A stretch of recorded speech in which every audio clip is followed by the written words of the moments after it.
lighten the load. From the dirt to the track, we stand our ground. With a roar like thunder, we shake the town. We're racing through the fire, burning black. With the grit of the brave, we fight the night. No chains can hold us, no fear can break. We're GLR for glory's sake. We've got the scars to show where we've been, but we wear them proud of skin. For the fallen and the ones who rise, in the name of freedom we ride the skies. From the first green flag to the final lap, we push the limits, no turning back. With the wind at our backs and the sun in our eyes, GoatLocker Racing, we'll claim the prize. We're racing through the fire, burning bright. With the grit of the brave, we fight the night. No chains can hold us, no fear can break. We're GLR for glory's sake.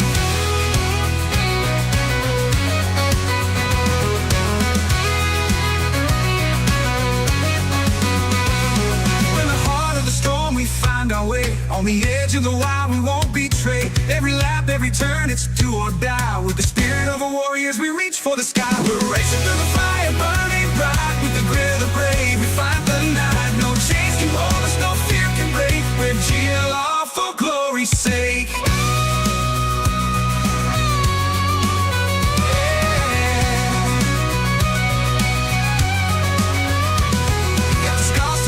We've been, but we wear them proud like a second skin. For the fallen and the ones who rise, in the name of freedom we ride the skies. We got the scars to show where we've been, but we wear them proud like a second skin.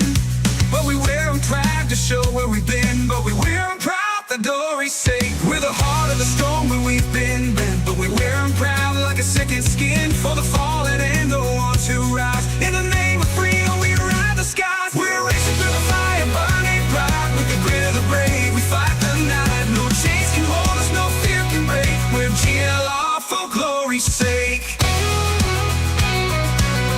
Yeah, for glory's sake. In the heart of the storm, we find our way. On the edge of the wild, we won't betray. Every life that we turn to do or die. With the spirit of warriors, the game. In the heart of the storm, we find our way. On the edge of the way, on the edge of the wild, we won't betray.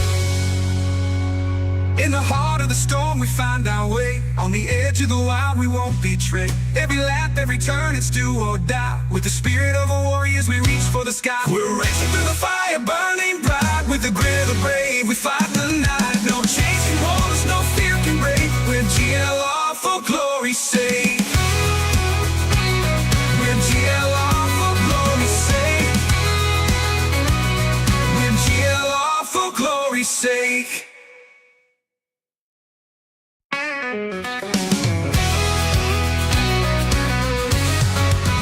We're the outlaws on the asphalt, running wild, we'll never fall. In the shadows where the strong survive, GoatLocker Racing, we come alive.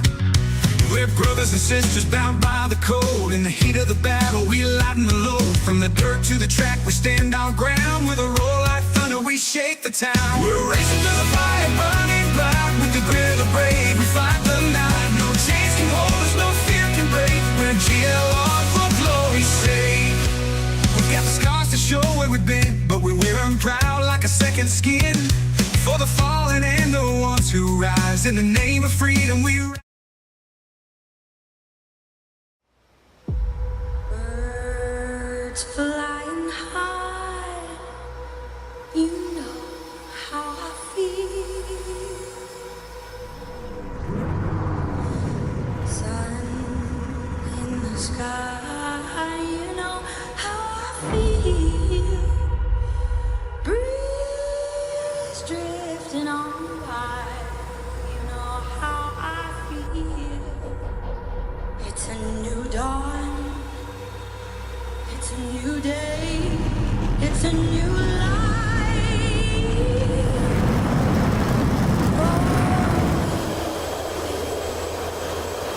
And I'm feeling good.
Hello and welcome to some GoatLocker Racing action from St. Louis. It's the Cruisin Classics Next Gen Series on Maconi Entertainment. It's Worldwide Technology Raceway, the penultimate round of the regular season here in this Wednesday series. I am Dylan Coyle, joined alongside Jeremy Briggs, excited to bring the action to you. Under the lights, a sunset starting to form here for 115 laps of Next Gen Cup racing action. We got a field of over 20 cars ready to partake in this. Should be a one-stop race. Jeremy, this is going to be a lot of fun. This is going to be a lot of fun here, located in Madison, Illinois. As you can see, opened in 1985. 4 turns, but as you look at the track map there, the two different sides of track are completely different. This is a 1 1/4 mile. This is going to be a great night. Been watching practice. These drivers have got their hands full. Hopefully these drivers can keep on track, keep their heads cool, because we are excited to be here in Illinois. It's going to be a lot of fun. Let's take a look at the standings. And remember, it is the penultimate race in the regular season. It's a tight line between Stubblefield and Germain, as well as Tyler Justice, currently 3 points back. I mean, you're looking at this now. 4 points separates 3 drivers for 1 spot in this playoff field. And of course, a win gets you into the playoffs, and that is massive as this race's lineup gets set. And we're ready to go here for the pace lap. Cody McGowan will get the pole. Just a masterclass of a pole time over JJ Moore. 0.179 seconds, the gap between those two. Ken Dorian Davis will start behind McIlwain in that inside row, while Jake Collins is in 4th. Jeremy Gardner and Logan Sturgeon alongside in row 3, with James Kaufman and Blake Edel in 7th and 8th. Jacob Ellenson, Daniel Cunningham, your top 10 starters, Jeremy. Just outside the top 10, starting in 11th, we've got Jason Taylor, and in 12th, we got Jesse Whittington.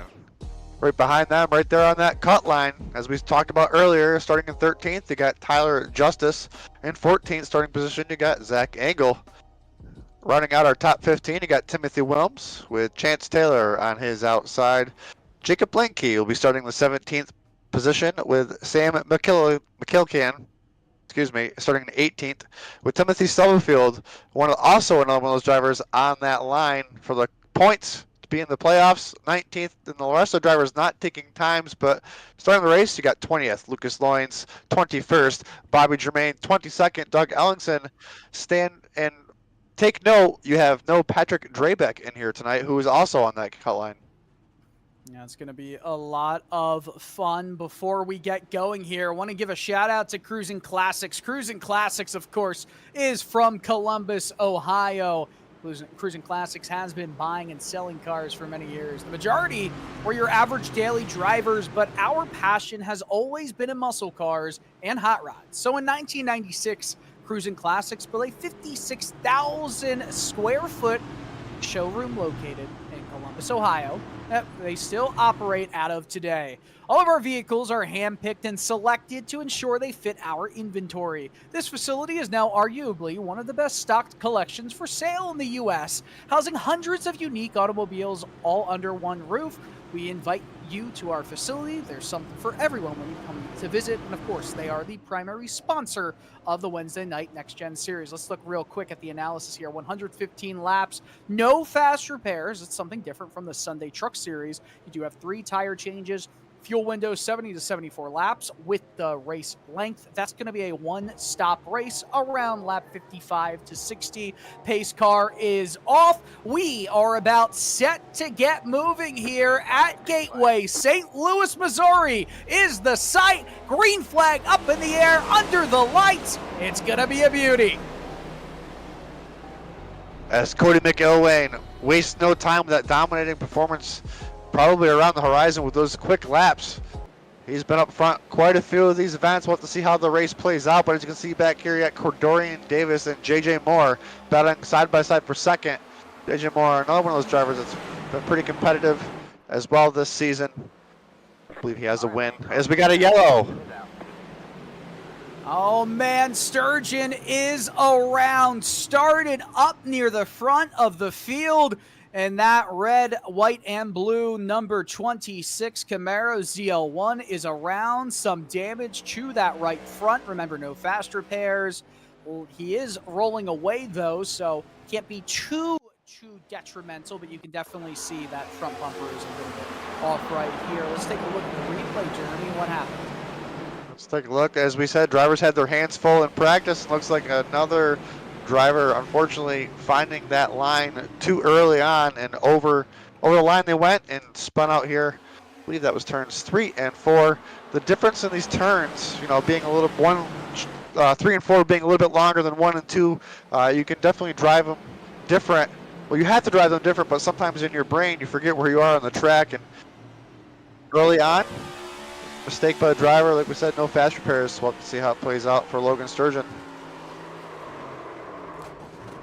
Man, that is a rough hit right there. My goodness, that is very difficult. And as we're going back to live action here, we can see, looks like that car is pretty much repaired. Of course, you want to take it down into the pits. No one else should be entering pit road at the moment, and it is a quickie caution because nobody does appear to be a lap down, as that pace car still continues to pace. But remember, we do have to talk about the pole award winner, and Cody McElwain did win that. It's the Jam Printing and Promotions Pole Award from Plainfield, Indiana. We're local, we're veteran certified, and when we do well, we can do more good in the community. Since forming in 2013, Jam has contributed printing and promotional sponsorships to more than 60 local nonprofits, with a primary focus on organizations that assist veterans, women, and children. They've been with GoatLocker Racing since the very beginning. They provide GLR with all promotional items, including shirts, hats, decals, dog tags, you name it. Jam is GLR's go-to promotional company.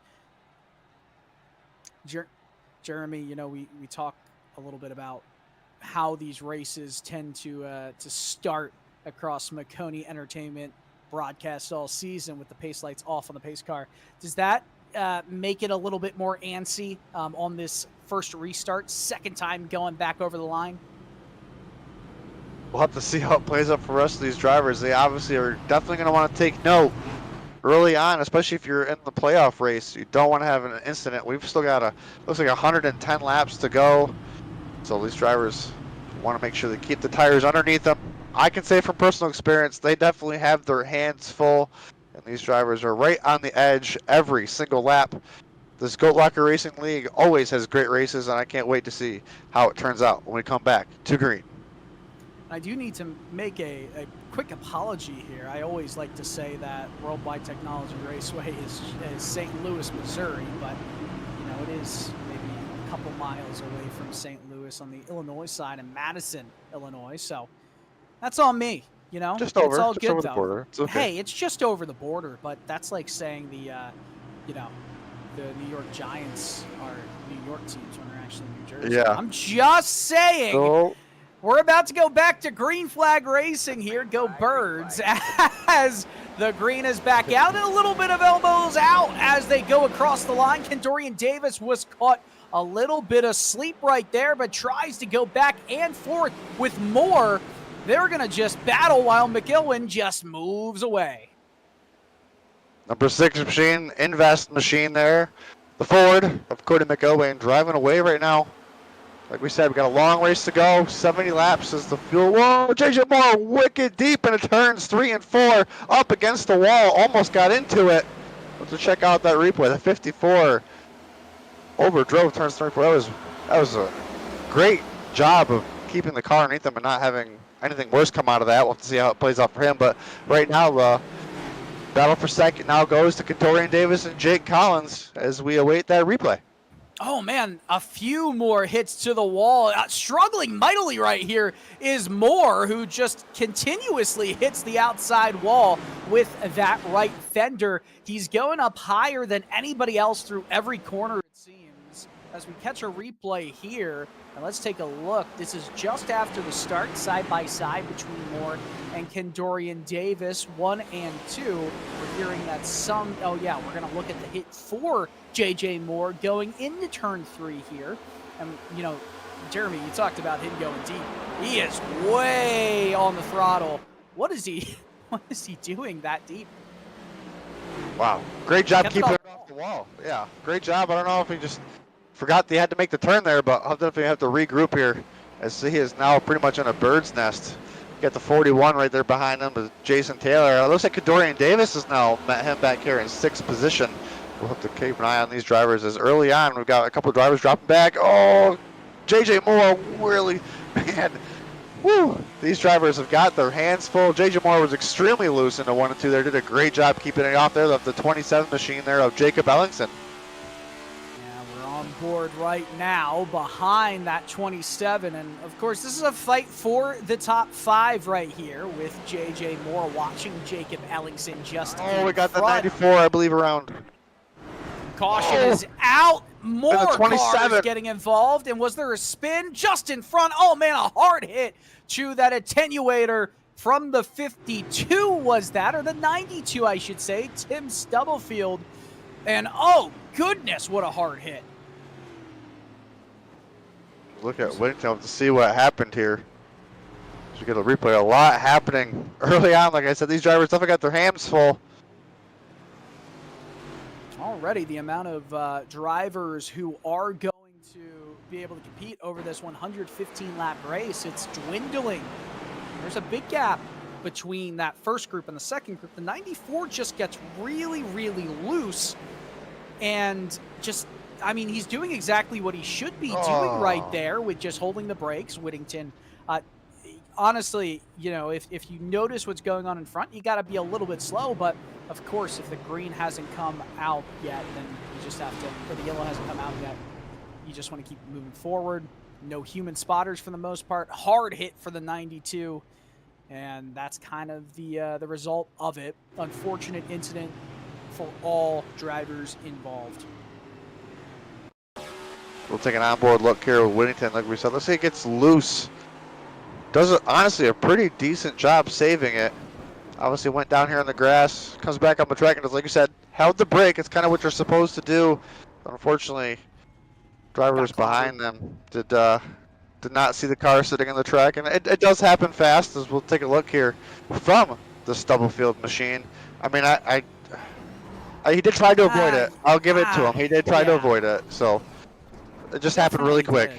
It did happen quickly, and it is hard to see things going on just in front. You're focusing on those braking points, and you're not working off audio from spotters. You're just working off the visuals you see in front of you.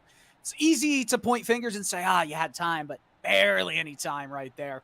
You know, it is a mess. We just hope you're not making any messes at Nasty's Restaurant and Bar. I know y'all are listening right now, having your brewskis and all of your bar foods. I hope chicken fingers are on the menu. They should be. Why not? Nasty's. That does sound delicious. Oh, yes. Nasty's opened its doors in Hilliard, Ohio on March 21st, 2012. From the get-go, we aim to embody the energy and passion our sons, Nathan and John, poured into their dreams. Nathan's commitment to hospitality ensured that every guest received exceptional food and service. The co-sponsors of Wednesday's Next Gen series. Hey, that's this. And they have hosted numerous fundraisers in their establishment with the goal of raising the funds to donate a sim rig to a deserving veteran or first responder. An awesome thing to do. If you're watching right now at Nasty's, I hope you're also raising a drink and then proceeding to down that drink right now. Right now, absolutely. Right now. You know, when I used to announce in minor league hockey, we held this podcast, a live podcast at a restaurant bar a few years ago, and it still goes on. Radio Recon in Reading, Pennsylvania, and there was this train. There were train tracks right next to the restaurant, and whenever a train went by, I made it a thing where once the train went by, I said, "Take a drink, take a sip." Didn't matter what you were drinking. There were a lot of trains as well, so there were a lot of people who called Ubers after that hour radio show was done. Just 1 hour, yeah. But good times there, and appreciate everyone who is tuning in from Nasties or otherwise, whether that's St. Louis or Madison, Missouri or Illinois, or anywhere else. Especially on our Maconi Entertainment channel. So we appreciate everybody that always tunes in each and every week. Looks like we are 1 to green here. We'll have about, looks like 102 laps to go. A lot of cars with damage. To see how it plays out. A few of those drivers on that playoff bubble. Yeah, we already have only 17 drivers currently on the lead lap. We'll see how... Yeah, and with only this amount of drivers who are really still in contention, it is going to be interesting. Thank you for joining us and tuning in on Maconi Entertainment. We see Kansas City is watching. Jeff, appreciate it. Broadcast is always fun to do with everyone watching like you. Second restart of the race about to take away. Green flag back out in the air. Cody McElwin with another perfect jump, just drowning himself into turn 1, closer in front of everybody else. This is a good start, but a better one, I'd say, from Collins. Where did Jake Collins come from in that food or money lion machine? Spin in the back. Yellow is out, and we're under caution for the 3rd time today. Looks like the 45 is involved in this. The 45 and the 37. Looks like the 37 was blinking a little bit. Let's see how this plays out. Here, looks like Zach Engel and Jacob Lanke. Yeah, let's see exactly what happened here. The Pacos 37 Camry got really in deep and squirrely, tried to get the brakes, but that Culver's Camaro ZL1 just couldn't do anything there. 48 had a nice little hit. That was Lucas Lyons. And, man, Lucas, I'll tell you what, he's been in contention to win some of the recent truck races on Sunday nights, and yep, here as well. Just not going well for him. Yeah, that's very true. And you just mentioned it right there. I was going to say uncharacteristic night there for the 48 machine to be towards the back. Not sure if that was by strategy or just not having the speed tonight. But like you said, Lucas Lyons usually towards the front, involved in that incident. Lions up 5 positions in the early going of this race.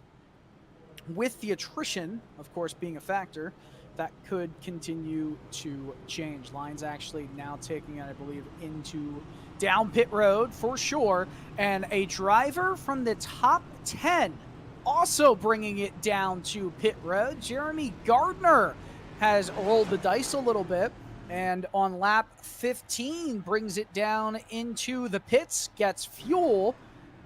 I don't think he's taking tires, so this is purely a fuel stop.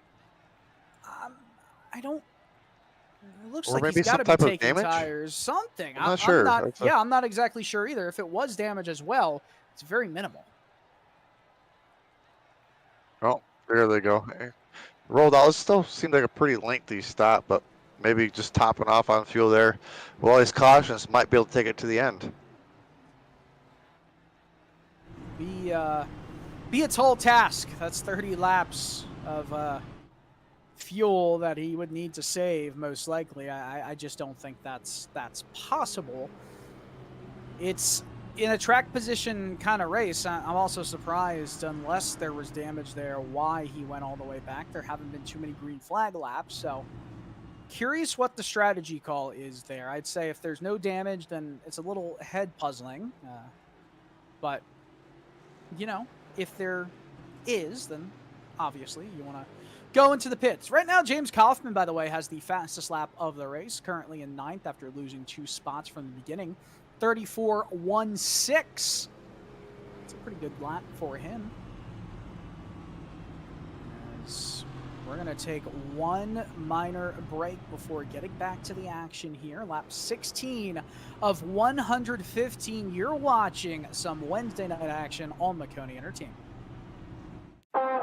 thriving job market and low cost of living, plus a wide range of veteran benefits, make Indiana the perfect place for veterans of the United States military to call home. InVets can help you find that home. We're an organization started by veterans to help former service members transition to civilian life in our state. InVets can help you find the community with the career opportunities, housing, schools, and amenities that fit your lifestyle. To learn more about InVets, visit us at invets.org today. Racing isn't easy, but experiencing it is. iRacing puts you in the driver's seat with the industry's leading sim racing game. Drive on laser scan replicas of the greatest racing circuits from around the world. Go head-to-head against other drivers chosen by skill-based matchmaking to ensure competitive racing at every level.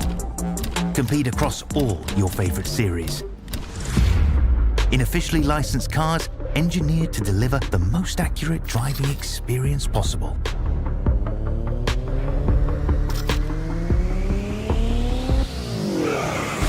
Join a race or host your own with players from across the globe.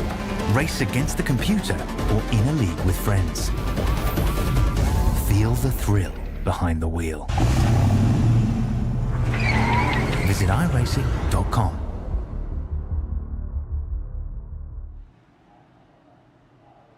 Welcome back to Maconi Entertainment here, lap 17, about to go back to Green Flag Racing on lap 18 of 115 for this Cruisin Classics Wednesday Next Gen Series, GoatLocker Racing. Thank you for tuning in. Jeremy Briggs and I'm Dylan Coyle, bringing you the action here across Maconi Entertainment and iRacing channels. Let's get back to Green Flag adventuring right here. A lot of cars with lots of damage. We'll see how long it takes for that to really show up near the front. A great start again from Cody McIlwain, who continuously gets these great jumps on restarts. But honestly, look at Jacob Ellingson, already up 7 spots in this race. A fantastic start for him here. Still early on, but like we said, a good start there for the 27 machine as he's now got pressure there from Jake Collins trying to take back position number 2. It's really hard here on the outside. I think sometimes we'll see if he can hold it. Looks like he will not. But still off to a great start there for the number 27 machine. Yeah, off to a fantastic start. Ellingson had to drop back. Might lose another spot right here to JJ Moore, who has had his adventures in this race. How about another one? He's sideways again. It looks cool, but it's inefficient, and it's going to hurt the tires as the run goes on, and it gives Davis a really solid run going into turn 3. Down the inside, Davis in the money line machine trying to make it a money move. Can't, though, at least for the moment. Moore will go driving deep into the corner and gets a pretty good exit. Oh, we almost had one car drill that inside wall. Sorry, not me to interrupt there, Dylan. There's James Kaufman, who we were talking about earlier. That was absolutely brutal right there. Could have been another massive incident with that pit wall, that attenuator barrier that separates. It's less of a, it's more of a softening the impact kind of move as we start to look from the rear of Ellingson. Moore chasing in deep, had a little bit deeper of an entry. That's going to hurt his exit speed right here, and it definitely did. He had to get off the throttle. He tried to hold it down as long as he could, did not work. But I'll tell you what, Collins is right back into the fight with McIlwain here. Was just about to speak on that as Collins maybe showing something here a little early on, but all over that back bumper of the McIlwain machine, excuse me. This has been the closest battle yet for the lead here tonight. Now, Jake Collins, I'll say this, remember, even though he is 26 points to the good, and that's a really healthy margin at this point in the season, he's the second highest ranked driver without a victory in the playoff standings right now. So if he can't get a win, it will certainly lock him into the playoffs. And not only that, I think give him a good amount of momentum heading towards it. Of course, Ellingson, he's a driver that could benefit mightily from a win here. Moore, another driver who is right now not only leading in terms of the point standings, but also has 2 wins. So lots of different positions that these drivers all fighting at the front are in. And honestly, I'd say the top 9 or so are keeping hold of the lead really easily here. Everybody's just smooth and steady, but pretty impressive run by Jake Collins. Really showing his fit. Like you said, a win would be great right now. Any win, or excuse me, any driver to win is going to be a feel-good situation. Whether you've had multiple wins or it's your first win, you just want to be in victory lane. That's what we're all here to do tonight. As Jake Collins all over the number 6. Yeah, it is all about winning.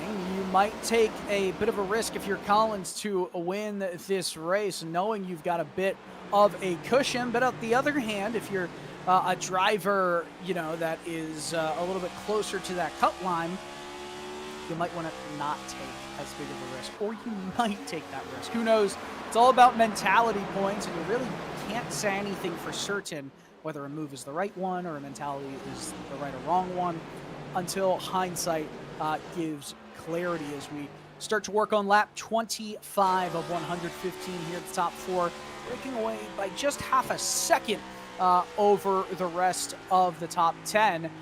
But nonetheless, it's still McIlwain and Collins. Collins is pushing McIlwain right here, but got a little bit squirrely on throttle application there going down the backstretch. That's going to hurt his speed. The tires are going to be finally beginning to build heat, and that's going to make your car do things it hasn't done yet, as JJ Moore tries to sneak there underneath the 27 of Ellingson, Jacob Ellingson that is, and he looks like he's going to make that pass here into 1 and 2. Nice clean pass. You look at Jason Taylor right there behind them as well in the number 41 machine. He's up 6 positions from where he started, trying to continue his march to the front. Still trying to move towards the front. Jason Taylor, one of those drivers that can do some really good things in this race. He's currently up 6 spots, like you were just saying, and in the top 5. So, hey, he's got momentum here. That's the biggest thing on the list. Bobby Germain has gained 7 spots, while 9 spots have been gained for another driver throughout the field. So you look at Jason Taylor in the 41. The next gen car with a door number on the side where it's supposed to be on that 41 machine. It feels weird seeing a door number like that now. But he is there side by side, really close to the back bumper, that 27 Lincoln Tech machine. Oh man, almost pushing him up through the exit of turn 4. I mean, he is trying for everything he can possibly get. So hard to make passes at this track, especially with the fact that through 1 and 2 for sure, they're going on a one groove kind of move. Through turns 3 and 4, you can kind of take it at a different angle if you have momentum, maybe by going with a wide entry, or I should say more of a shallow entry into turn 1, coming out of turn 2 with a lot more speed. You might almost be able to just send it down the inside into 3 and try and make that work. It's just hard to do because the banking here, it's only around 9 to 11 degrees in the corners. It's not a lot. It's definitely not a lot of banking. 9 degrees of banking. It's especially with these cars and these low-profile tires, doesn't really give you. It's got that wide contact patch, but they just get so sensitive. And when you have no banking in the turns, you don't really have much more grip on those tires, and it'll slide them, and it makes them upset, and they get hot really quick. As the number 8 machine there, the 18 on the scoring of Blake Edel is all over the back bumper there at the 50 of Dorian Davis. Looks like Lucas Lyons also making his name into the top 10 now. Starting to make his march forward after getting contact on an incident. Not sure if he was laying back on purpose and he's ready to go, but he's now to the top 10. Logan Sturgeon, who we had said spun out earlier, now back in 9th. So he's had a good recovery there for him. And another driver that we haven't spoken about too much, also here in the top 10 in 8th, is Daniel Cunningham. He's up 2 spots from where he started. So that's your top 10 right now, as we got about 18 cars on the lead lap. Let's talk a little bit about pit strategy as well. We're on lap 31, about to the half a lap beyond lap 32. Car on the front stretch, 37. Not sure what's going on there. If he's on the track, yep, he is towed. Wow. Did not mean to interrupt you there. Sorry about that. No, you're all good. That is a massive incident. We'll get more on that in a little bit. How about right now? Here's a replay of what happened. Oh, big, Oh, heavy got hit. loose. I mean, Dang. left front, and you just can't steer the car anymore. Unfortunate single car incident. Towed it, got it as low to the inside wall as possible, and we stay green. But that is another driver out of this race, only 17 on the lead lap right now, and really only a lesser amount of them look competitive with their lap times in this race. Lucas Lyons, by the way, up 10 spots, 34.076. Best lap time of anyone in this race so far. We're looking on board, or I should say at the lap times between Lyons and Sturgeon. That gap continues to just be around. It comes down, but at the same point, now you're behind a larger group of drivers. It's going to be more difficult to make the moves happen, make the moves stick, especially with worn tires. And he's been pushing that, Lyons has, so that plays into it as well. I was opening up on pit strategy, Jeremy, and we talked about how that fuel window is 70 to 74 laps. Cautions obviously extends that. You could probably make it 80 or so laps on a tank of fuel right now under total conditions, if not more from that point on. So it's not a one-stop race, or it's not a zero-stop race for anyone at this point. However, it does extend it back from potentially being a cut-it-in-half kind of race where you come in around lap 67 or so. You might push it a little bit more because the tire wear is not as great, nor is the fuel tank as low. And as these drivers are doing a great job to continue to take off laps here as we look on board with Ellingson. Awesome for these drivers here to provide us with some onboard cameras in real life. Nothing beats being able to see these drivers doing their thing as he is having a good run tonight. Look further on, you got you got Lucas Lyons now following victim to the 69 of Jeremy Gardner, who seems to be on quite the charge. Not sure if he's on fresher tires, but he's making a move. Yeah, and you got to remember Jeremy Gardner, who did have a bit of damage, also got those fresher tires. Let's take a look at pit strategy here. Gardner, the only driver in the top 10 to go into the pit so far. That damage repair, it brought him out during that caution period on lap 14. He's now been on 21 laps of worn tires compared to 36 or so laps of worn tires. Remember, Lucas Lyons, who's in 11th, has also pitted in that same period, that same strategy. So multiple drivers now, all with fresher tires, and that's Lyons and Gardner making their way into the top 10. As this run goes on, if it stays green, you gotta think those are the drivers that are gonna be helped in. Lyons got very squirrely. Speaking about drivers that are gonna have some help, he almost helped himself into the wall. Almost helped himself to an early exit. As we look back up front, though, Jake Collins really still are within 2/10, trying to make the pressure all over the Cody McIlwain machine, who I personally thought was going to drive away with this thing, but McIlwain doing a great job, or excuse me, Jake Collins doing a great job staying within striking range of that number 6 machine. Yeah, doing a really solid job here. And you got to give a shout out to JJ Moore, who started second in this race, fell back one spot. Everybody really within the top 5 are staying within a relative fighting distance of the win of this race as it has currently gone throughout the night. We're already past that 1/3 mark through this race, almost 9 o'clock Eastern daylight time, which, by the way, it's almost Eastern Standard Time, almost time to turn the clocks forward or It's back. fall back. I forgot. Fall back. Fall back. Ah, yeah, I should know that, right? Because fall, back, spring, forward. Yep, every time. I still remember that from elementary school. That's, I don't know, it's one of those things that just sticks with you. I can't wait to get back home after work when it is already dark out. I'd rather be dark in the morning, to be quite honest with you. But nonetheless, shower thoughts being said on the broadcast and all. McElwain still continues to lead, and Collins is now under threat a bit from JJ Moore here. You can see that bright pink machine. I believe that also has the Hope ribbon on the hood. Great to see the cancer awareness machine there of the 54 of JJ Moore's. Man, these drivers have gotten a pretty good run going here. I don't remember when we went green, but these drivers have been putting together some pretty solid laps. We're really getting a good feel of who's where, and our top three are pretty much set in the tone. Looks like we're about 30 laps on this run. So these drivers definitely, they had their hands full when the tires were cold, so I'm sure these tires are starting to get a little bit worn for them, and I'm not sure how much longer until we can see a possibility of green flag pit stops, but I think drivers are going to try to stay out as long as they can, because who wants to try to make a pit stop under green here?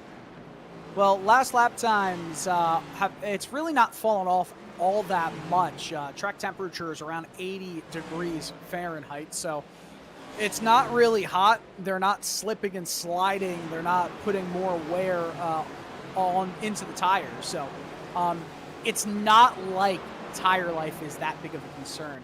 To give you a good perspective in clean airs, that's a smack to the outside wall a couple times right there from Taylor. Cody McElwain's best lap time compared to his last lap time, it's only around 0.4 of a second of difference. So not too much tire wear right now. As this run continues, though, we could start to see some exponential fall off. We'll wait and see as this battle for third is heating up for sure right now.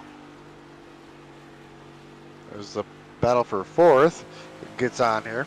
Sorry about that. As we look on board again. Great shots. Thank you, our producer Marty, for putting that all together. As we are now on lap 44 of 115. McElwain, Collins, JJ Moore, Jacob Ellingson, and I believe Jason Taylor is your top five. Blake Edel, Dorian Davis, Daniel Cunningham, Jeremy Gardner, and Logan Struden round out your top 10. And continuing on back, Lucas Lyons still in 11th after that slide coming out of turn 2 a few laps ago. Sam Milliken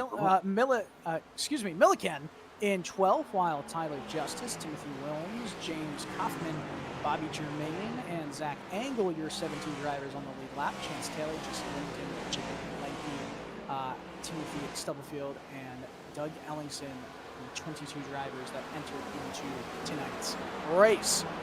17 on the lead lap, and even lesser who are actively out on track at the moment. 19 of them, or even more, I should say. I feel personally maybe an uncharacteristic night for this league. A little slow, not a big car count like they normally have, but still a good car count. A lot of great drivers out here. This green flag run has been great. Sometimes you worry more about, quality rather than quantity. Absolutely, Not always. You see some close racing all up front. The gaps are very minimal. McElwain's probably stretched his lead out to the biggest mark it's been all night, 1.5 seconds over Jake Collins right now. The first Chevy in the field is Jacob Ellingson, currently in P4. I mean, there's a lot of drivers who have made some positive headway within the top 6. If you're looking at that specifically, only one driver in the top 6 have lost positions, which does make sense just by courtesy of how that goes. JJ Moore has put himself into the wall once again. I'll tell you what, that right fender, it's getting smacked consistently here. And that'll also probably knock out your toe if you hit it just right. And you don't want to have your toe off because it'll potentially have you some offset wear issues. If you knock that right front end, you'll wear it off really early on in your runs. And if they can't get it completely straight, that would be an exhausting night. So you got to keep these cars nice and straight. Collins went quite deep into the corner. JJ Moore got loose on corner exit. He tried to apply the throttle, did not do it cleanly, and he loses a few positions right here. Ellingson up into third. Edel now trying to take away fourth for now over JJ Moore. We'll see how wide he gets on the exit. Moore has some body contact right there with Edel. I mean, Moore is just hitting everything. If it's not the outside wall, it's the tire patch has gone wrong, and then it's the inside portions of the left door panel of the 18. Edel now solidly in the top 5 there. And 4th,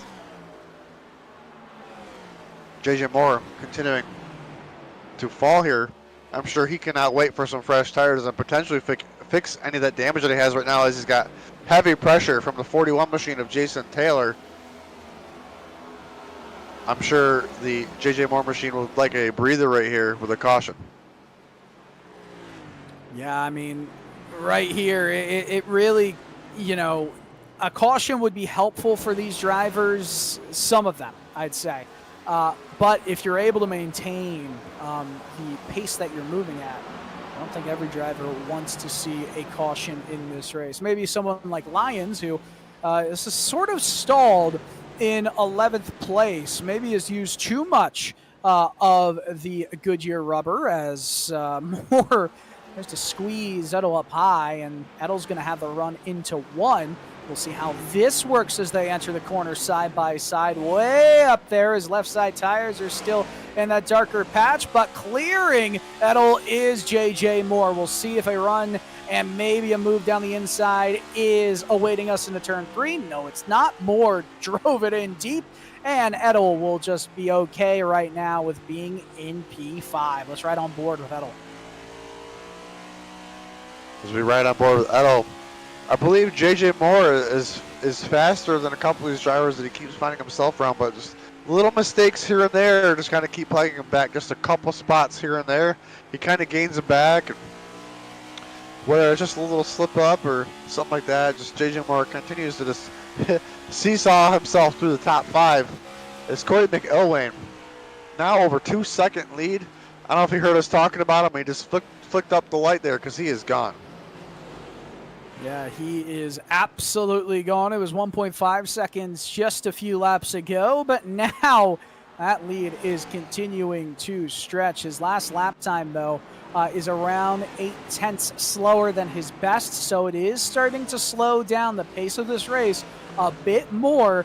The question is, will they try and make it a one-stop race? I'd say at this point, if they, with the tire fall off potentially growing, if they can make it to lap 70, I think it's going to be more than good for them to make it on the one-stop. Some of them, though, might be struggling so much that they want to make this into a 2-stop race. This is almost like a road course in how strategy could be looked at, especially if we went the full distance green, but obviously we're not. I believe you go potentially a lap down here, pitting under green, so I would assume everybody just wants to follow whatever that number 6 machine's going to do, because he's lights out and he's probably going to lead everybody to pit road unless somebody tries to jump some strategy with that 6 being so good. Got to do something different to get around them.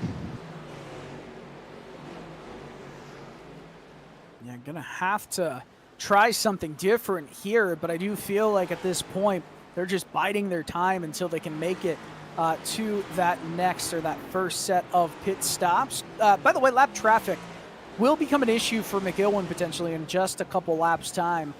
Bobby Germain is just in front of him, 5.5 seconds up the road. So you could potentially see, I don't think Germain is going to just let him on by, because that is a fight to stay on the lead lap. 2 seconds in front of Germain is Zach Engel. So that would then be potentially losing out on a lucky dog spot. I don't know if we're going to see McIlwain necessarily catch up or at least pass both or all 3 of those drivers that could potentially be a lap down before deciding to head into the pits. That's a real big question mark here. To maximize time, he might catch up. If he doesn't catch him in a corner, he might decide, I'll take it into the pits right here. A lot to digest here very shortly, because these drivers are going to have to start making decisions. Do I try to take this car as long as I can and hope for a caution, or do I need to pit early and hope I can jump a couple spots before they get fresh tires? We'll have to take a look. It looks like only one driver right now, Gardner machine, only one on a different strategy. finds himself in P7. But still a long ways to go. It still has to make one more stop.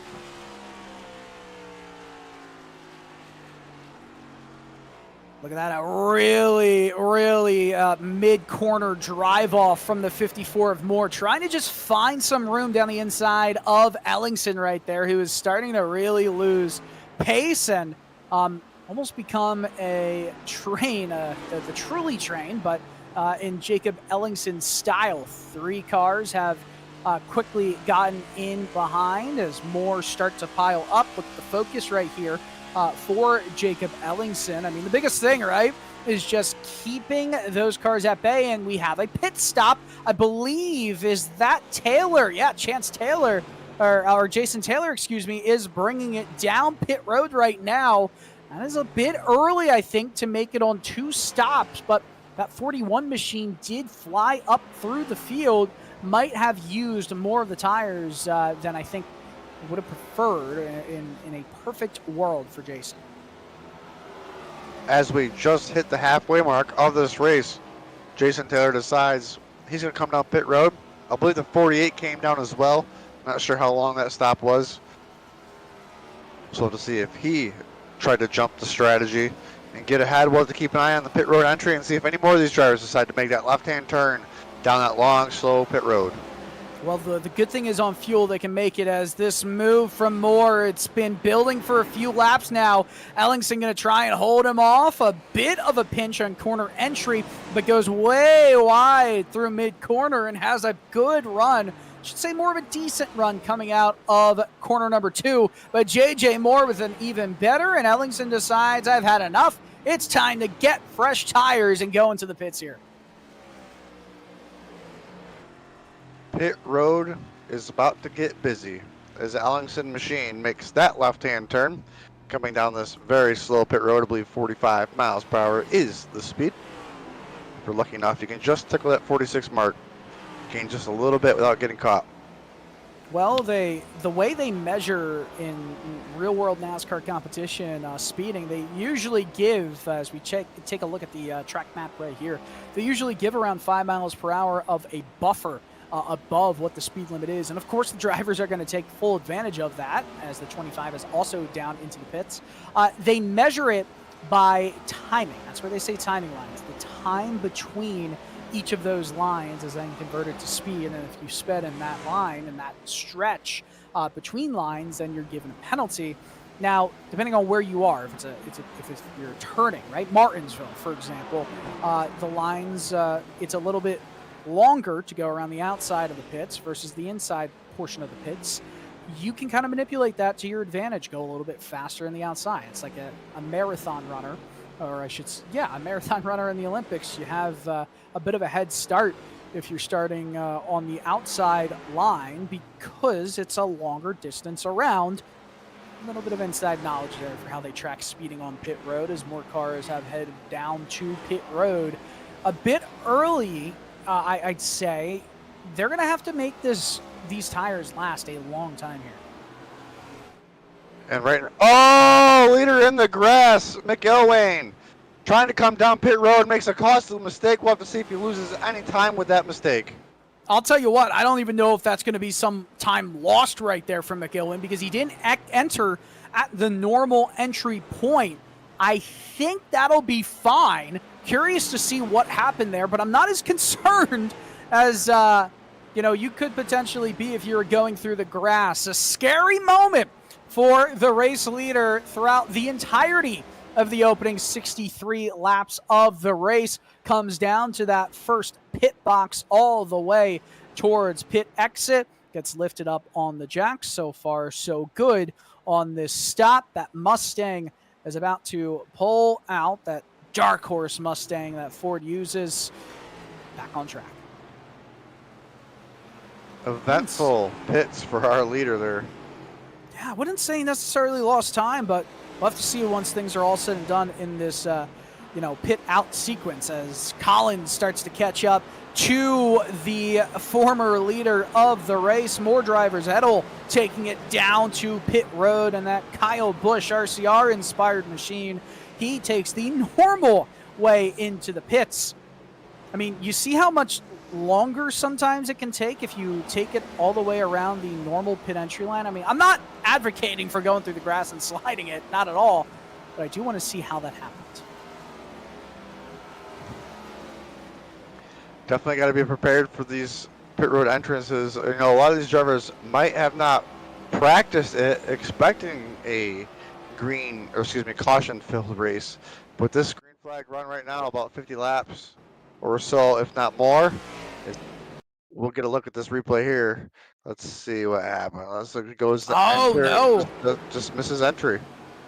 Yeah, that is definitely some time lost right there. But because of that asphalt patch, it kind of helped him get slowed down and back on. He barely lost any time right there. So a scary moment for McIlwain. However, I mean, it's minimal time lost, I'd say, for him.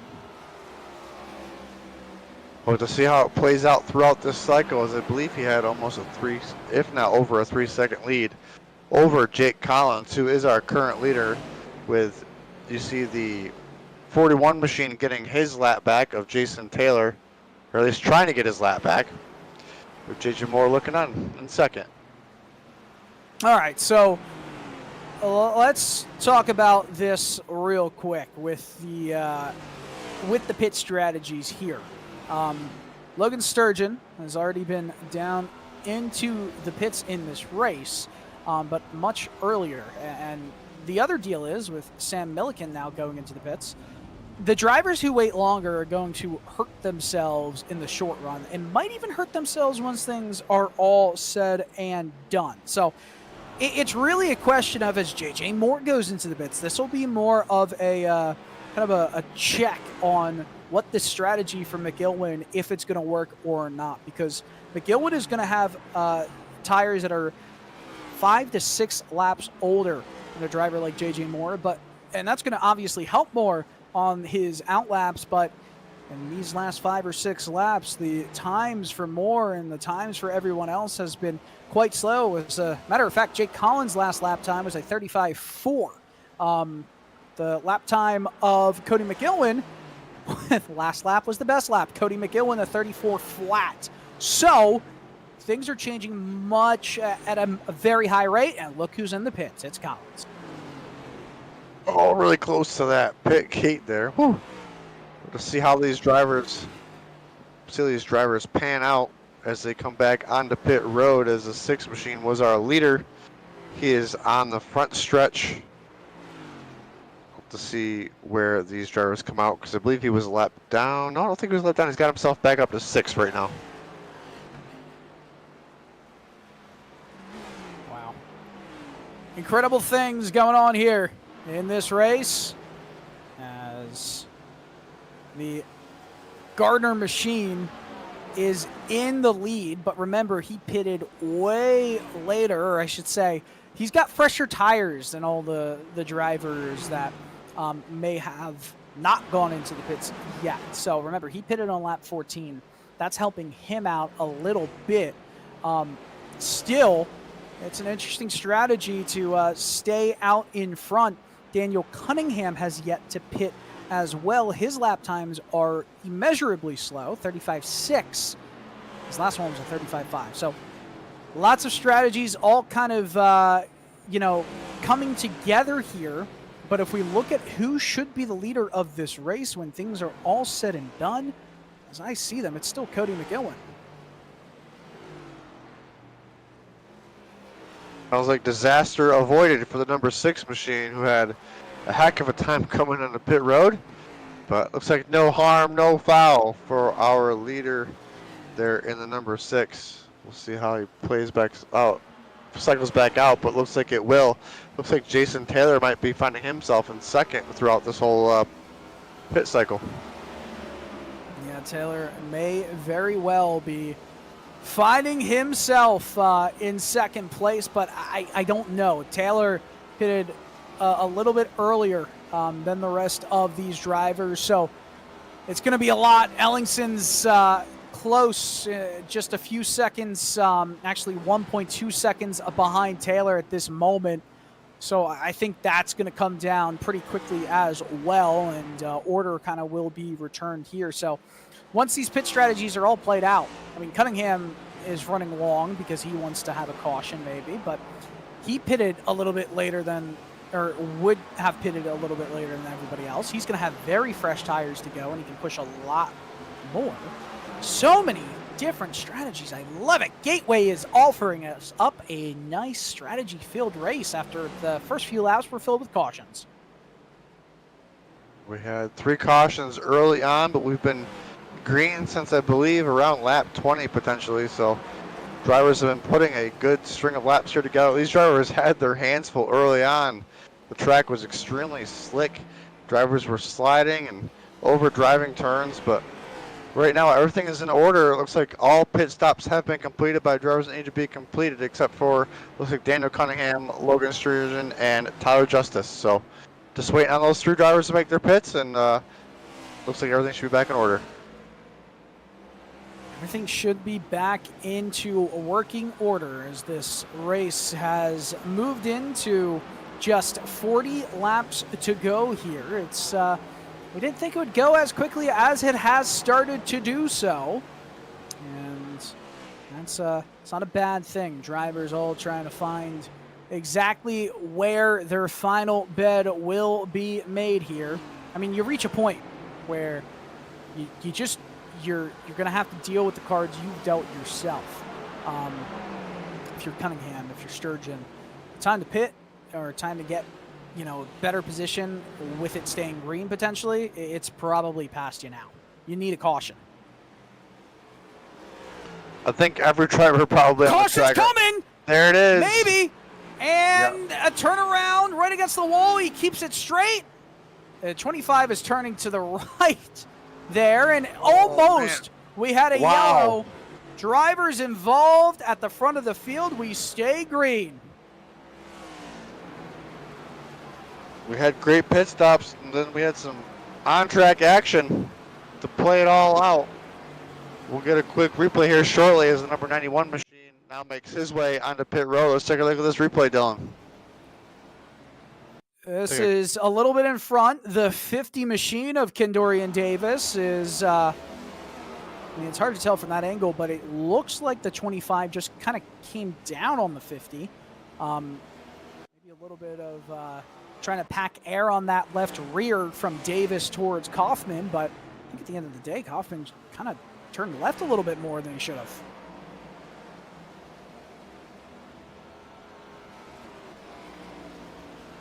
The 91 car has taken it into pit road. Cunningham has made his final stop of the race. Only Logan Sturgeon has yet to make it down pit road during this pit cycle. Once he goes into the pits, McIlwain will take over the lead of this race. Sturgeon is just hoping and praying for a caution to give him a little bit of relief before losing a ton of time. I mean, look at the gap, the changes. It's a second and a half, half a second, second and 2/10, a second and 1/10 per lap over the last few laps, and around 3 laps or so. You can imagine McIlwain will catch up to Sturgeon, and once that happens, you'll see Sturgeon bring that car down the pit road. But for now, the bet has been made. Needs a caution in the next 3 laps. Looks like Tyler Justice had enough of that strategy and finally finds himself on pit road. Looks like that'll put Cody in second. He continues to just eat into that lead. You said almost a second, over a second every lap. Right now, down to 4 seconds. So as we take a quick look at this replay, we'll ride on with Davis here. Join Davis. Man, just tight quarters. I'm sure Davis has a lot of damage to his car there too. Those are pretty hefty hit. That was an absolutely hefty hit there as this race continues on. We've had a few incidents that could have potentially brought out the caution, but obviously have not. We haven't had one in quite a bit. I know I keep testing fate and testing the racing gods here, but you're really trying to get it out, huh? I'm just trying to see how far I can push it until, you know, it can't be pushed. Happens. Oh, yeah. Sweet. Right on board again. with Jacob Ellingson, currently in 4th, and has chased down Jason Taylor. I mean, based on tire life, should be able There to. it is. There it is! The caution is out. Oh, no. Kendorian Davis has a problem, and he's done for the day. I guess we tested fate too much. Definitely pushed it too far. So we got 12 cars on the lead lap. That will leave the lead to the Sturgeon machine, who was hoping and praying for a caution, and it came, Dylan. Yeah, it absolutely did get thrown, and that's a misshift right there. I think the 50, why is that a caution? He's way below the apron. He didn't hit anything. Let's listen on board. Let's look at the revs. Nope, just looks like it got loose. And he just gives up. What was that? That is you know what? I wonder if something happened out of the sim that made him have to leave the race as soon as he did. Yeah, I'm sure something like that is the case. But nonetheless, 4th caution of the night. It is time for a pit party. And who decides to pit? Who doesn't decide to pit? So far, everybody is coming into the pits right now. The number 26 machine of Sturgeon having luck on his side, thanks to the racing gods, thanks to Dylan, who kept testing out that third to see if it would work. And, well, it played out, unfortunately, on the behalf of the Davis machine. We'll see if Sturgeon can capitalize on this track position and make it happen. Yeah, we will certainly see if that's able to happen. McIlwain is not going to win the race off pit road right here. I wonder what happened that led to him having such a long stop compared to everybody else. I mean, some drivers might have only gone with 2 tires, but I don't think any did. That's a wild look as Blake Edel and Daniel Cunningham, both, especially Cunningham, coming out of the pits relatively recently, decided to test it and stay out. I mean, he only had 6-lap older tires for Cunningham. This was a perfect turn of events. Looks like Lucas Lyons finds himself in the top 5, so probably in the 2-tire stop there for the number 48, and looks like it'll be 4 tires from 6th on back. Jacob Ellingson right there, and 6th. As this race continues on, we will take a few moments here to go to what should be our final break of the night. Just around 30 laps remaining in this one from Gateway.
Back and still pacing here as Blake Edel leads the way, our 4th caution of the night here with Cruisin Classics Wednesday Series action and GoatLocker Racing.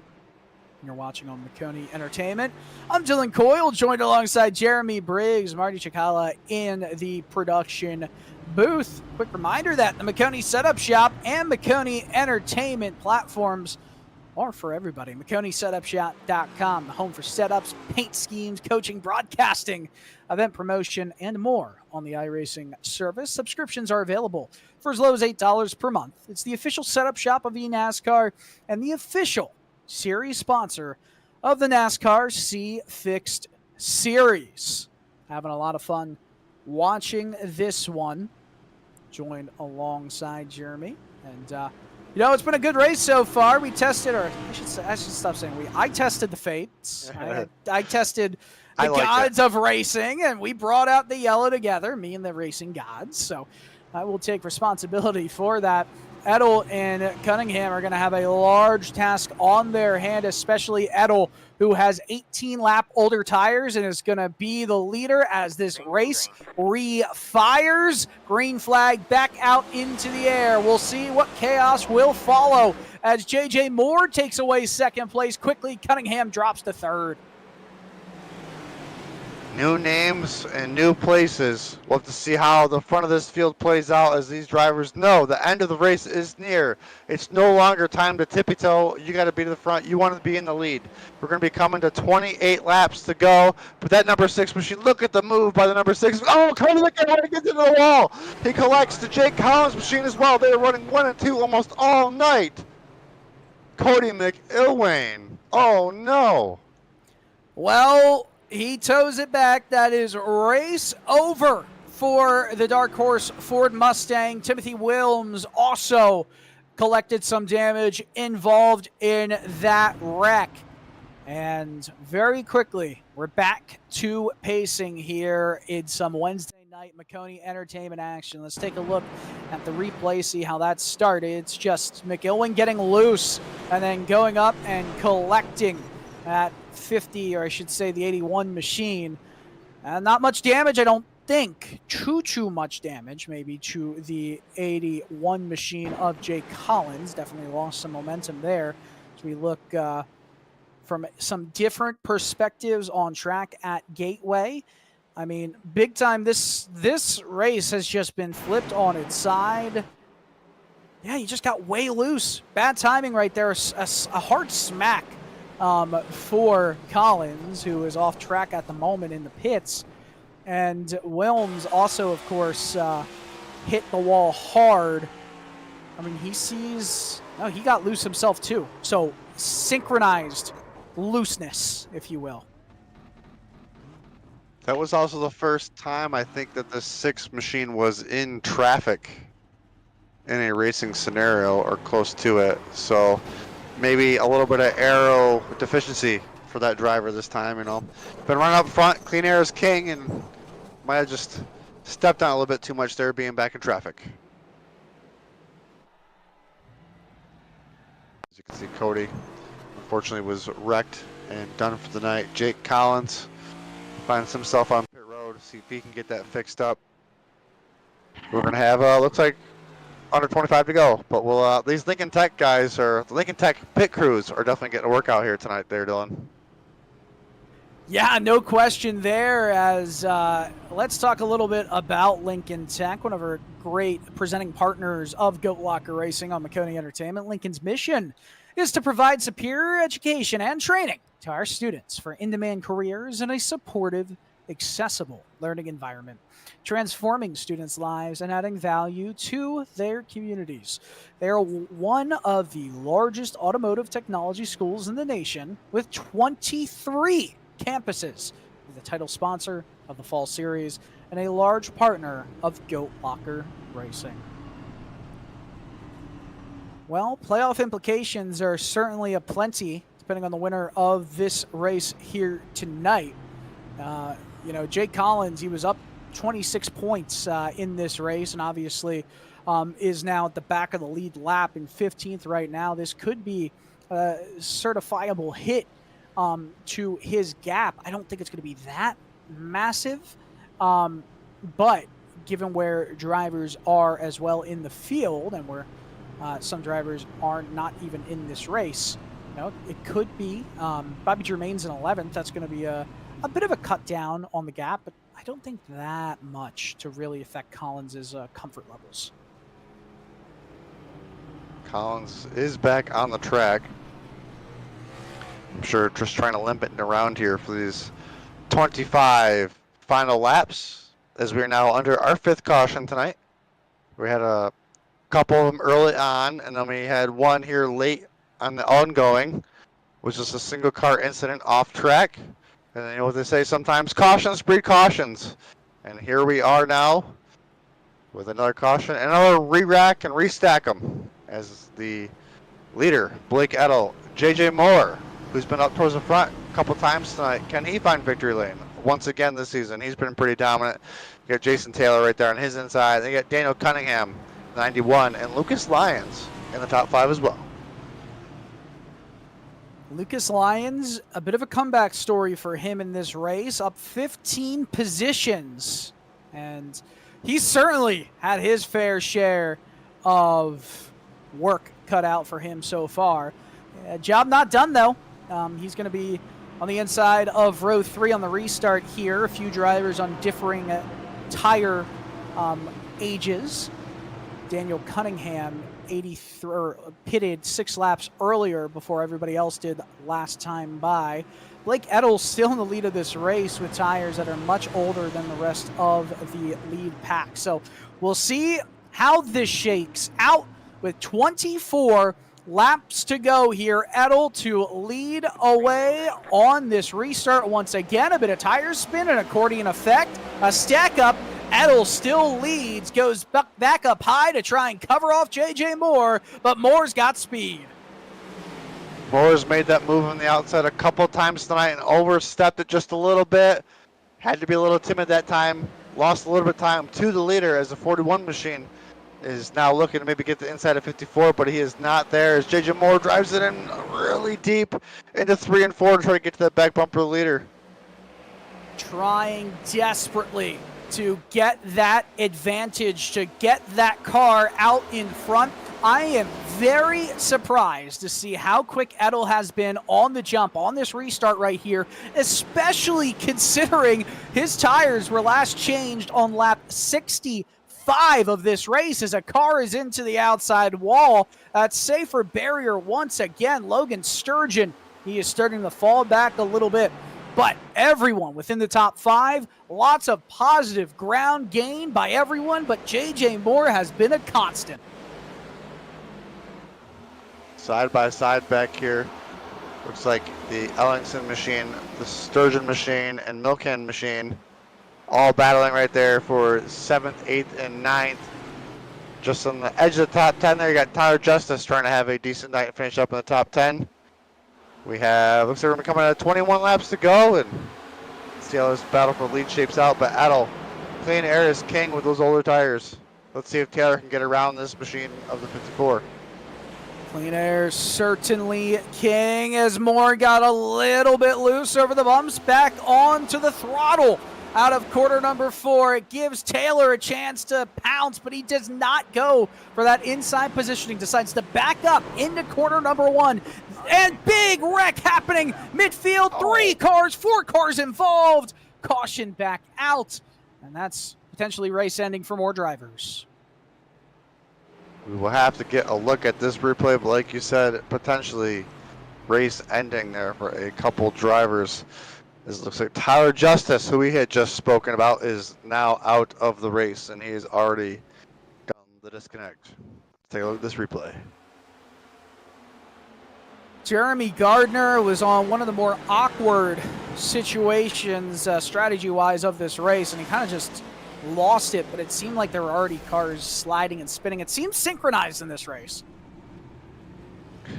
It's almost like monkey see, monkey do right there for those drivers sometimes, as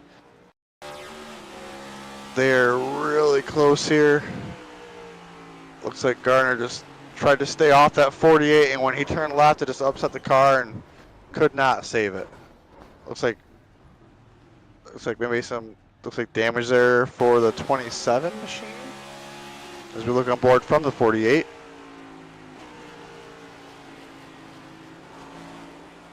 Yeah, yep, that was the 27 that was involved as well. We'll see how he pans out. He was having a really good night.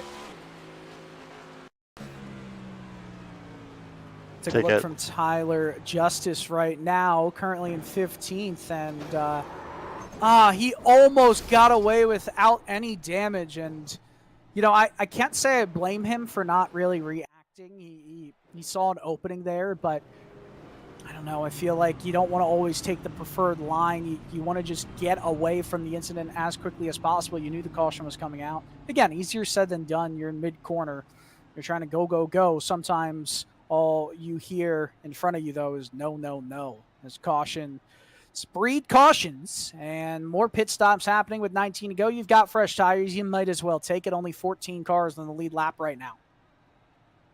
That's exactly it. Only 14 cars on the lead lap, so pretty much pitting right now. Worst spot you can start in is 14th. And speaking of tires, Blake Edel out front there in the number 18 machine, doing a different strategy. Stayed out under one of our most recent cautions. Hasn't been up front in the lead all night, but unfortunate events happened for the number 6 of Cody McIlwain, who was our leader pretty much up to halfway. We'll have to see how it pans out here for Blake Edel, if he can hold off the hard-charging J.J. Moore or Jason Taylor. And we'll see if that's able to happen here. I mean, Edel, at this point, if he's able to hold on to the win of this race, he will have made me a believer. I'm shocked that the tires held on as well as possible, as well as they did. But now he's got drivers who are in the top 10 that are genuinely on tires that are 31 laps fresher. But more caution periods means more pacing. There's nothing that tells us we won't have more cautions in this race as well, Jeremy. And we're so close to the end, maybe these drivers don't want cautions. They just want to finish it up. Some definitely do, man. Some definitely do. As we are really close with only 18 laps to go.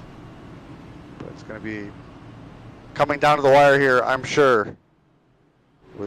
I think we should be coming to 1 to green, so we should have a 16-lap shootout to the end. It's going to be a 16-lap shootout, as Jeremy said. And my goodness, what a race we have had here tonight. You know what's beautiful? You don't always get iRacing leagues where you just don't know who's going to win week in, week out. There's no singular domination, and that's something we love to see. We're certainly getting that here. As different drivers definitely getting different opportunities, and it's going to play out into some of these drivers having a decent points night, especially for those drivers that are around that playoff bubble, with some drivers not making it in here tonight. See if they can capitalize on other drivers' misfortune and mistakes.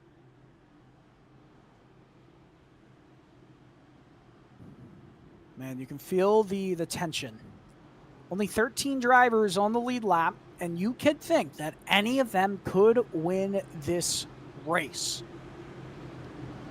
I almost worry if Blake Edel, with those 65-lap-old tires, I mean, at this point, he's going to just continue to move on. So caution is about to take to the wind, and so is the pace car.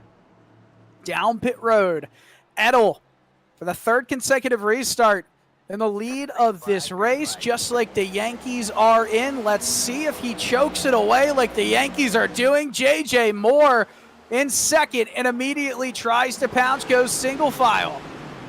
Oh, buddy.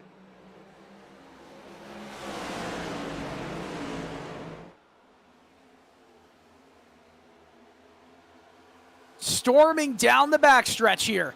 Edel still holds an advantage. Let's see where some of the drivers who last pitted this past caution period, I mean, Kaufman still in P10, is unable to make ground, but I'll say this, Edel has started to slow up. Jason Taylor is starting to gain ground, and Lucas Lyons, look at him. He's coming into 3rd. He's trying to challenge for the race win.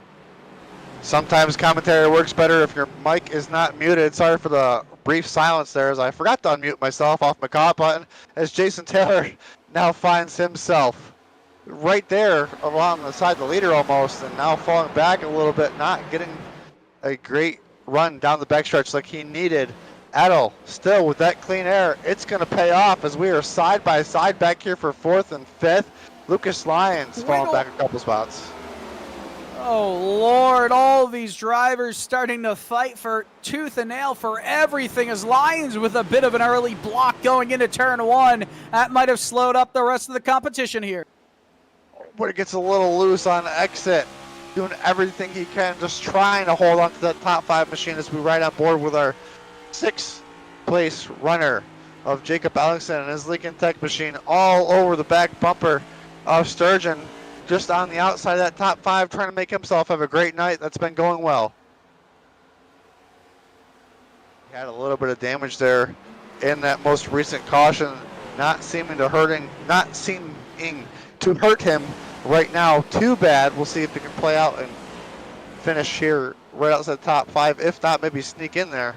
But as we look back up front, the 41 has finally found himself back a little bit closer to the number 18's back bumper as Edel gets a little wide in turns 3 and 4. That's going to bring Jason Taylor to his left rear corner panel. They're almost touching down the front stretch. Oh man, Taylor almost got the move done. These tires are screaming on Edel's machine with 12 laps to go. Went way too deep into the corner, is going to cut off a crossover attempt from Jason Taylor. Taylor went a little bit too high on corner exit, lost that steam, lost that momentum. The chance for the move, there's still many of them remaining. Edel went way deep into turn 3, and both Taylor and JJ Moore hold it steady against that apex, against the curbing. Caution is out, an incident for Lucas Lyons, and now we're going pacing once again, the 7th caution of the night. And we will take a look at the replay here to see exactly what happened. And Lyons down the inside, it looks like up Jacob Ellingson. Lyons went in too deep, tried to get it on the brakes. Good save from Ellingson. And Lyons actually did a good job of revving the car, keeping those rear wheels moving and not going into the barrier. We're going to take a short break right here, and Jeremy Briggs, you're going to take over for the final laps of the race. We'll be right back on Maconi Entertainment. A thriving job market and low cost of living, plus a wide range of veteran benefits, make Indiana the perfect place for veterans of the United States military to call home. InVets can help you find that home. We're an organization started by veterans to help former service members transition to civilian life in our state. InVets can help you find the community with the career opportunities, housing, schools, and amenities that fit your lifestyle. To learn more about InVets, visit us at invets.org today. Racing isn't easy, but experiencing it is. iRacing puts you in the driver's seat with the industry's leading sim racing game. Drive on laser scan replicas of the greatest racing circuits from around the world. Go head to head against other drivers chosen by skill-based matchmaking to ensure competitive racing at every level. Compete across all your favorite series. In officially licensed cars, engineered to deliver the most accurate driving experience possible.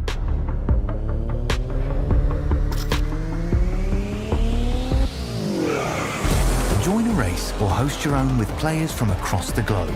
Race against the computer or in a league with friends. Feel the thrill behind the wheel.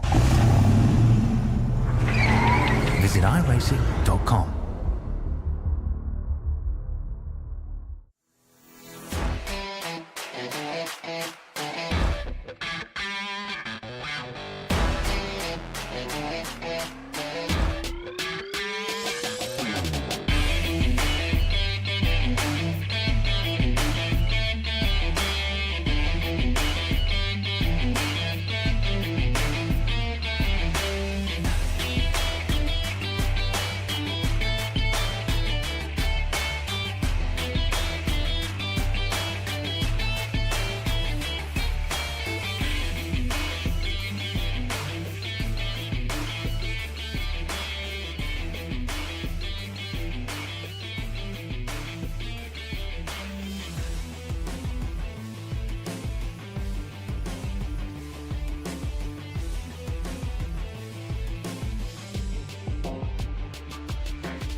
And welcome back to Maconi Entertainment's presentation of the GoatLocker Racing Cruisin Classics Wednesday Next Gen Series.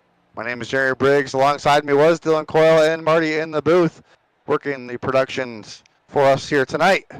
As we are getting ready to come back to Green, we'll take a quick look that next week we'll be at Darlington for the season finale, regular season finale, excuse me, for the Next Gen Cruisin Classics series. Be right here on Maconi Entertainment, of course. We are now 1-2 green. Who's going to come out on top? Blake Edel coming in here with a pit strategy under one of these most recent cautions. His tires, if I'm correct, are about 30 laps older than the cars around him, but clean air has been so king. And speaking of clean air, that led to the leader of our race earlier on, Cody McIlwain. Dominating performance. Pit strategy put him towards the rear, and unfortunately got a little excited. Maybe he's lost some of that aero advantage that he had up towards the front, and unfortunately spun it out. So it leaves Jason Taylor and Blake Edel and Jason Taylor as your front row, with Logan Sturgeon, J.J. Moore, your second row, Jacob Ellingson, Timothy Wilms, your third row, James Kaufman, Sam Milken, and your fourth row, Zach Engel, Jeremy Gardner, rounding out your top 10 pace cars. Lights are off, making that hard left-hand turn. Blake Edel, Jason Taylor, your front row. We're going to come into this guy called restart zone. Blake's going to fire off here first. Is Jason Taylor going to be able to keep it side by side? Jason Taylor is there. Can he keep the momentum on the top? Looks like Blake Edel is going to clear himself. He is not. Jason Taylor doing everything he can to get out in front. Jason Taylor whipping the top. Can he make it stick? Blake Edel still going to get out inside. He's going to get clear of him. J.J. Moore now all over the inside of Jason Taylor, trying to make that pass as Jason was giving it everything he could through 1 and 2, trying to get to the lead out front of Blake Edel. But Blake Edel making it happen once again. J.J. Moore giving it all he can to get around Jason Taylor. Oh, Jason Taylor, maybe a little bit of contact there with the wall. Logan Sturgeon right there in fourth. Then you got running out your top 5 is Jacob Ellingson, having a fantastic evening right there. Look at all these cars under a blanket. We've got 5 laps to go, coming around next time by. Oh, Jason Taylor gets loose. J.J. Moore gets loose. Blake Edel out front to see you later. Jason Taylor now gets all the pressure from Sturgeon and Jacob Ellingson. Ellingson on the inside of both these drivers as Sturgeon drives way too hot, as well as the Jason Taylor machine. I believe Jacob Ellingson does have some potential motor damage, so might not be able to get a good run down the straightaways, but turns really good as he's now getting pressure from the number 43 of Sam Milliken. As they are side by side for 4th and 5th. But right now out front, of course, is Blake Edel. He's almost got a second lead. No looking back now. Looks like the 27 is going to prevail for now. Sam Milliken falls into 5th as J.J. Moore is now getting all the pressure from the 25 of James Kaufman, the 69 of Gardner. They're side by side down the front stretch with the 91 of Daniel Cunningham right there as well. 4 laps to go. Side by side. Oh man, this battle is for 7th and 8th, almost touching doors. Daniel Cunningham might make it 3 wide. We'll see what he does here. Looks like he's going to try. We're going to go 3 wide into turns 3 and 4.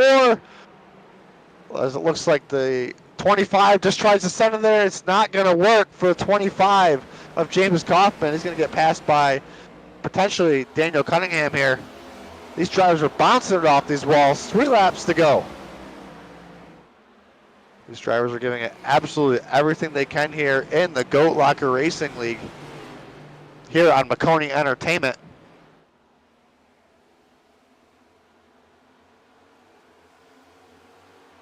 Extremely close action coming around to 2 laps to go for Blake Edel. Blake Edel leading here at Gateway with just a couple laps left. The GoatLocker Racing League usually does not see action like this, I mean, to such an extent, these guys have been all over each other all night. Usually these guys are playing a lot nicer, but something about Gateway has really brought out the fisticuffs, and Edel could be the one to pull off the Survivors Challenge and make it to the end. That's exactly right. Survivors Challenge. Stayed out on older tires. The clean air seems to be working out. Just a few more feet. Is he going to see the white flag coming out of turns 3 and 4? Coming off of turn number 4, Edel is probably thanking the good Lord above that he sees the white flag. Barney is waving it like crazy. He's ready to go home. These drivers have battled enough tonight. Edel leading through 1 and 2. Down the backstretch for the number 18 of Blake Edel. No pressure at all from Jason Taylor. Over a 1.5 seconds advantage. Taylor defending there from Logan Sturgeon. But it looks like no battle is going to be had as the 18 of Blake Edel is going to come out of turn 4. Barney the flagman is going to be waving that checker flag. And Blake Edel is going to find himself in victory lane in the GoatLocker Next Gen Wednesday Night Series presented by Cruisin Classics.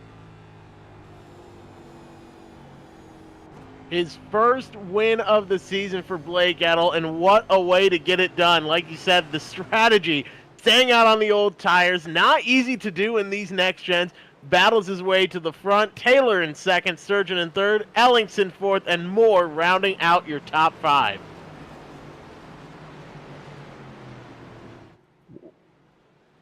What a wild night here on Maconi Entertainment.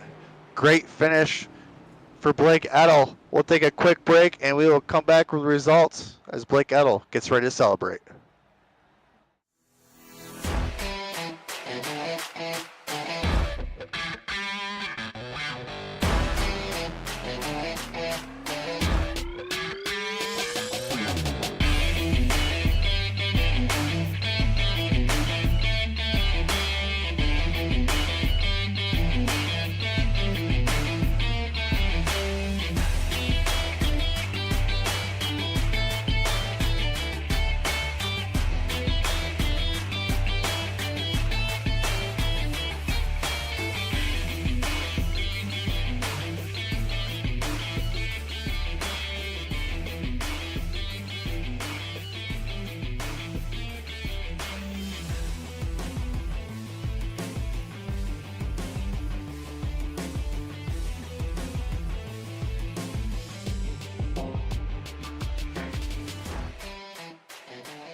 And welcome back to Maconi Entertainment as we look at Blake Edel as our Wednesday night GoatLocker Racing Cruisin Classics Next Gen Series winner here at Gateway Worldwide Technology Raceway Track. As we will get ready to take a quick look at our results. Like I said, Blake Edel is our winner with awesome strategy at the end. Jason Taylor was trying to fight everything he could tooth and nail, but he finds himself in second. Logan Sturgeon rounds out our podium in third. Jacob Ellingson with an awesome night finds himself in fourth. JJ Moore fought all he could tonight. I believe he was up against the wall, maybe in the grass at some point. Finds himself in the top 5 position in 5th. Daniel Cunningham 6th. Sam Millican in 7th. James Kaufman in 8th. Jeremy Gardner 9th. And rounding out our top 10, Timothy Wilms. Lucas Lyons brought it home 11th, Zach Engel in 12th, Jake Collins in 13th. That was it for the lead lap drivers. Chance Taylor plus 3 laps, Bobby Germain 13 laps down, Tyler Justice 21 laps, Cody McIlwain 28 laps, Kendorian Davis in 18th, 35 laps down at the end. In 19th was Jesse Whittington plus 60 laps, Jacob Lenke plus 84, Timothy Stubblefield 107 laps, and Doug Ellingson not taking the green flag 115 laps down after 115 laps of racing here at Gateway. But we're going to have a nice conversation with the top 3 and get their thoughts on the whole night. And bringing it in here first, we will grab Logan Sturgeon. Logan Sturgeon, the number 26 driver, finds himself on the podium. Welcome to the broadcast booth, Logan Sturgeon. Logan, man, welcome to the podium. How was your night, man? It was crazy out there. Well, lap one, I kind of stepped on my you-know-what. I was too busy worried about everybody behind me going into three, thinking that somebody was just gonna send it Been there and done that. and just missed my breaking point. So I had to basically fight from the back the rest of the night. And I had nothing to lose. I'm already locked into the playoffs, so I just chanced it and stayed it out. And on that long green flag run, and when the caution came out, I had 0.6 laps of fuel left. So it worked out, and then I slid through my pit box, so I lost all the spots that I would have gained. But I mean, in the end, I didn't have the speed to keep up with Blake and those guys up front. So I got a couple lucky breaks with how some of those cautions fell with cars in front of me. So I'm happy to take home fourth or third place tonight. Well, looking forward real quick to Darlington next week. Give us your thoughts as the Lady in Black will be the regular season finale.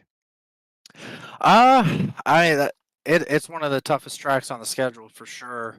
I feel pretty confident going into it, but at the same time, I'm not terribly worried about it. I'm focused on the playoffs. So next week's just going to be just go out there and run, see what I can do. Hopefully we can get some of my teammates into the playoffs as well, Chance and Tyler. So yeah, we'll just come out and run and just get ready for the playoffs. Well, the strategy worked out for you tonight, Logan. You find yourself in third. Who do you got to thank for getting you here tonight? Well, I got to thank my team over at Hypertrack. Thank Veterans for Life Racing, Lincoln Tech, Cruisin Classics, Nassie's Bar, which I'm in Northeast Ohio, so they're in Columbus. So I'm definitely going to be hitting them up at some point next time I pass through them. NVETS, Jam Printing Promotion, Maconi Setup, V-Speed, Nasro 360. Awesome, Logan. It was great to hear from you. Hopefully we'll hear from you again before the season's end and go chase that championship. Thanks, guys. Logan Sturgeon, our third place finisher. I believe the boss man Jeff Maconi is in here tonight, and he is going to grab an interview with our second place finisher. That is correct. Jason, you had a heck of a race here tonight in that United Rentals number 41.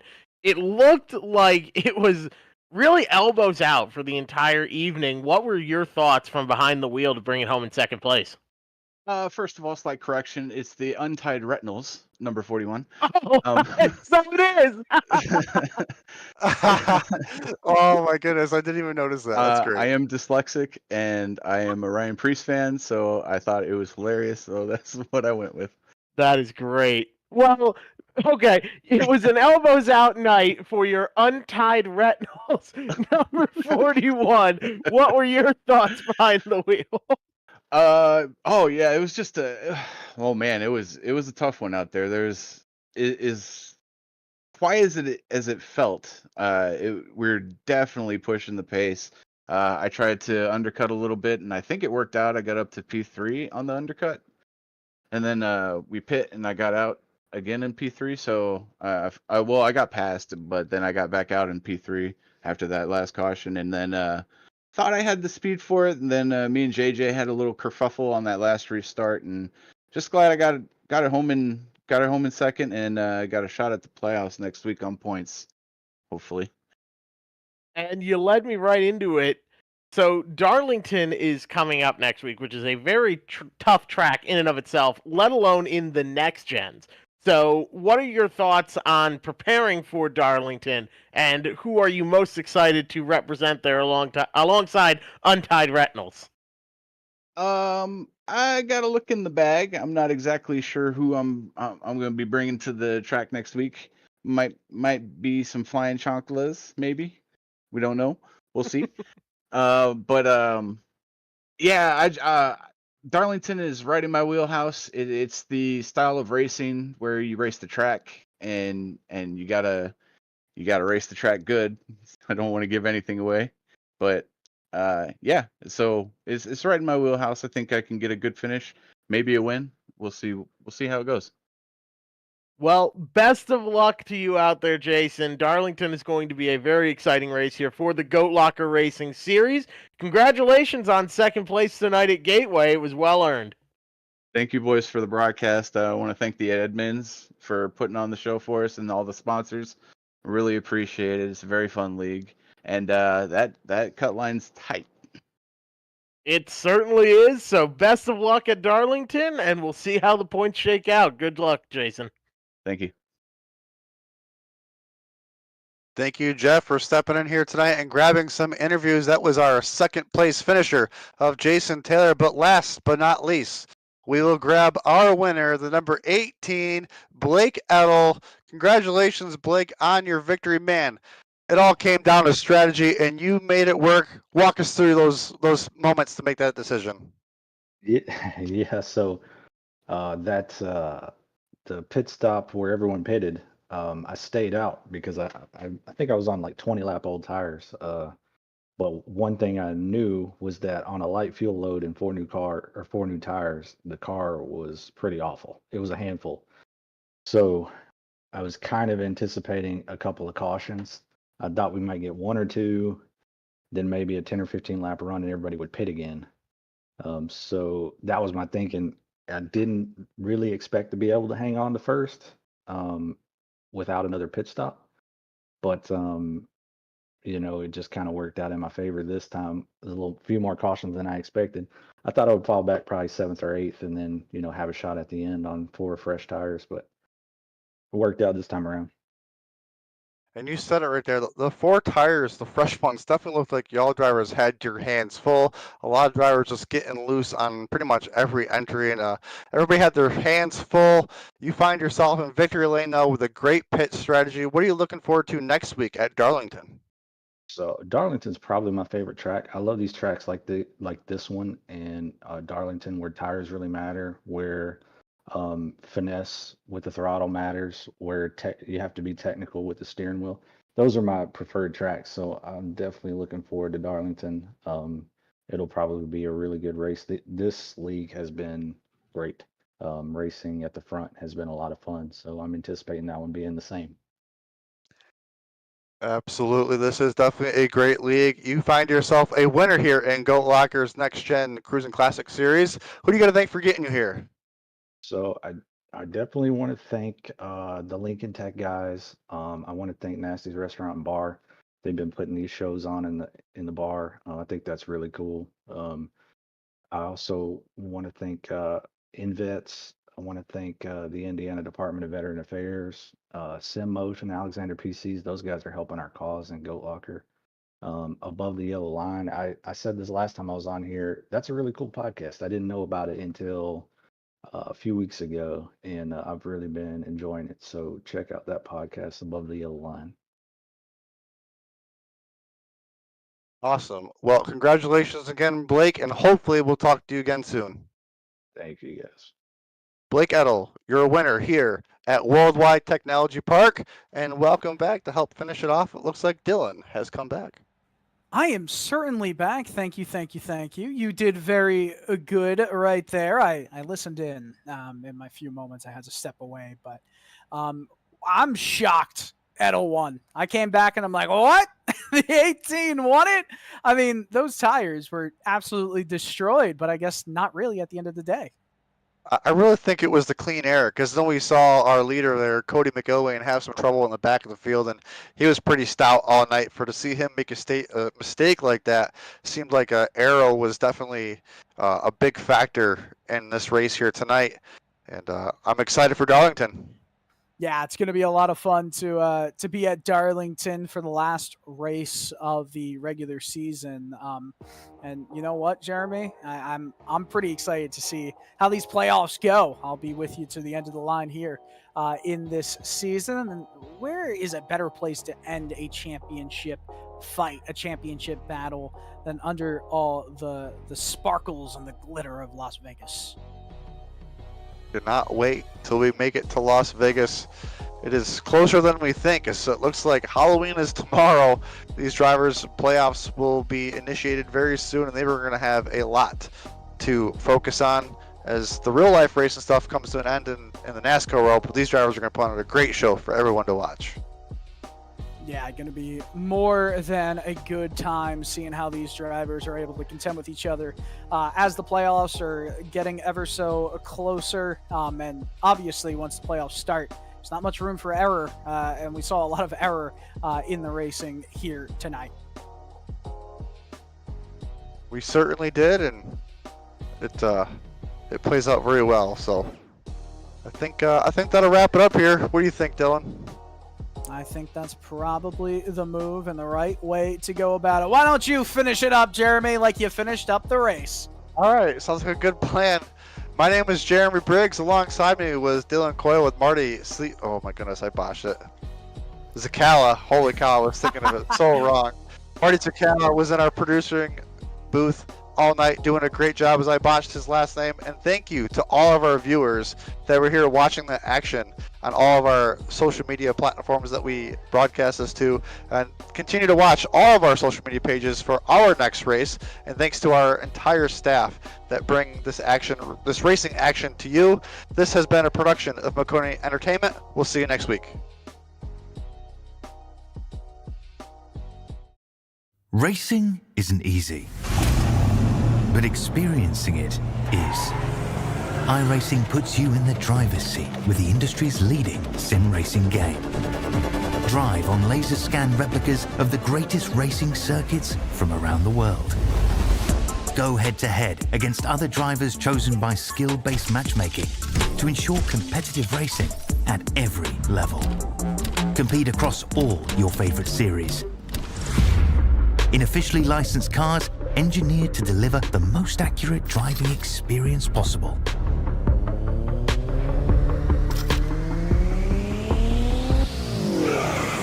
Join a race or host your own with players from across the globe.